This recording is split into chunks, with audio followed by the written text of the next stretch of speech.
Hey, this is Steven from QBbox.com. Right now we're talking with Johnny Borrell of Razorlight. How are you feeling today? I'm really good, yeah. How are you? I'm doing quite well. So your third album, Slipway Fires, has already come out in the UK. Right. It's releasing here in March. Is it exhausting to promote the record twice?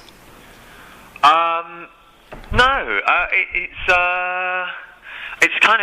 It's more than twice even, because it comes out in Europe and sort of Australia and Japan in February. So it's kind of three times, and it's just great. It's just a record we're really proud of and a record we really like, and we're really happy to be out here and singing it and playing it and talking about it. Okay, so going into writing this album, did you have any preconceived idea of how you wanted it to turn out musically at all? Yeah, we really wanted to make something that was honest and pure and real, and something that existed in its own world and had its own space, and had its own momentum and its own gravity about it. We felt like, a lot of bands don't even get to making a third album. We felt like, coming into a third album, we wanted to make something that was really uniquely Razorlight and was a record that only Razorlight could make, Mm-hmm. Well, I read that you weren't necessarily satisfied with the way that it's being received in England and in a couple other places. Why do you think the media might be giving you a hard time on this album? I don't really know where that came from, because they tend to just make up a lot of stuff in England. So that's not strictly accurate. That's not really something I ever said. So I don't know really what I can say about that. Our first two albums in England sort of got, incredible reviews all across the board. This one's got, quite a lot of incredible reviews and some that weren't into it. But that's kind of the backlash of having sold millions of records, I guess. Yeah, that's true. Yeah. Well, what about over here in the U.S.? What's the general feedback you've gotten from people who've already heard the record? Well, it's been amazing. It's been really, really great. This is a record that I wrote on a tiny little island off the west coast of Scotland in the Atlantic, really looking inward and really sort of just writing letters to people in my life and sort of expressing things that I felt were very personal and sort of very introspective. And sort of bizarrely, it's out of all the records I've made, it's so far had one of the best reactions sort of internationally, sort of all over the world. We've sort of been getting people phoning up from all kinds of places going, about Wire to Wire or Hostage of Love and the whole record. So it's going pretty good so far. And it means, being in America does mean a lot. This is where, rock and roll is from, and it matters, Mm-hmm. Well, I understand that you were having vocal issues recently. How's all that been going? Oh, fine. Yeah, I've had a bug. I was out for 2 days. 2 days. Okay. Yeah. All right. Not as long term as I had thought. But I was reading something that you. No, I know. I've missed 3 shows in 5 years. So. Yeah. Well, that's a pretty steady work ethic, I'd have to say. That's not bad. Yeah. So I was reading comments on a MySpace blog that you wrote about that, and fans said that it was very poetic, almost as if it was taken from a novel. Is that something that you would ever consider pursuing? Maybe a professional writing career, something like a book, a memoir?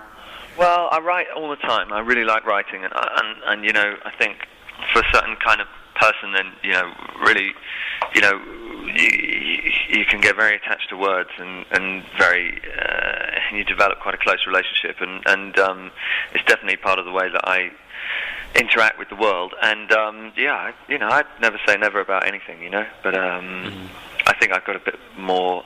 I'm in love with music at the moment, and I'm really in love with making music and writing songs and playing, and I think I'm going to be doing a bit more of that for the next couple of years, and then we'll see what happens after that, Mm-hmm. Well, I know you've been a bit hesitant to talk about writing for Florence and the Machine, but is it all right if I ask you a few questions about that? Sure, yeah. All right, so when did you first decide to write for them? Is it something that just happened, or was it... Well, no, it's slightly more complicated than that.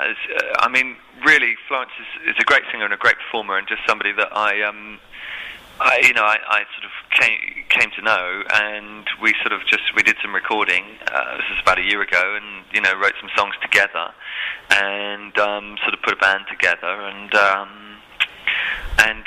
that was it. That was my involvement, and she's just a good friend, and people are starting to pay a bit of attention to what she's doing, which is great, and so that's really the whole story there, All right. Do you think that your involvement at all with her writing process and your name kind of being attached to it will kind of influence how people perceive the project, maybe for the better or even for the worse? I have no idea. I think it would be. I just think that's not the kind of thing that you should ever really concern yourself with. I think if you're making music, you do it for the sake of making the music, and that's all that's important. Mm-hmm. I mean, it's not something that I've jumped up and down and sort of shouted about, because you don't want to. If it's a new artist, people need space. You know what I mean? Mm-hmm. And to get on with it. All right. Would you ever consider? The other thing is actually, every new band that comes through, mm-hmm. they're always compared to something, or there's always some kind of. Do you know what I mean? People, you have to. What starts to happen if you stick around? You start to move away from things like that. Do you know what I mean? Mm-hmm. And that only happens by sticking around. It doesn't matter who you are. Whatever band comes out, whatever artist, in the first place, they're always sort of, people try and pigeonhole it or whatever, Mm-hmm. So keep making music. Yeah, true. Is there anyone that you would want to assist with songwriting, or maybe do a collaboration with ever? Like a dream collaboration at the moment, perhaps? Oh, yeah, I mean, I love, I really love, that's the best thing about music, is working with people and collaborating and playing, and working with people who are brilliant at what they do. Mm. In terms of, there's a few things that I'm thinking about doing and working on, but I'm not really going to say anything, but, I don't know. It's amazing. So some of the best things is when you sort of get your heroes sort of phoning you up and collaborating with you or whatever. I did a little thing a couple of years ago with Ray Davies from the Kinks. Yeah. We grew up in the same town in North London, and same little suburb, and that was really incredible. Things like that are just great. Okay, so I see that you're playing a few shows in North America in a couple weeks. Yeah. Can we expect maybe a longer tour after that in the U.S.? Yeah, well, look, my dream scenario would be if if my manager just sat me down and said, here's a year of touring, and you're playing every day, go and do it. That would just be brilliant, and I'd love to play everywhere in America. It's a big country, and I'd love to get around and play everywhere. And for a musician, you just want to go out there and play. You know what I mean? And I really, really hope we'll be back and doing lots of touring. I guess to an extent it depends how the record goes and how people take to it.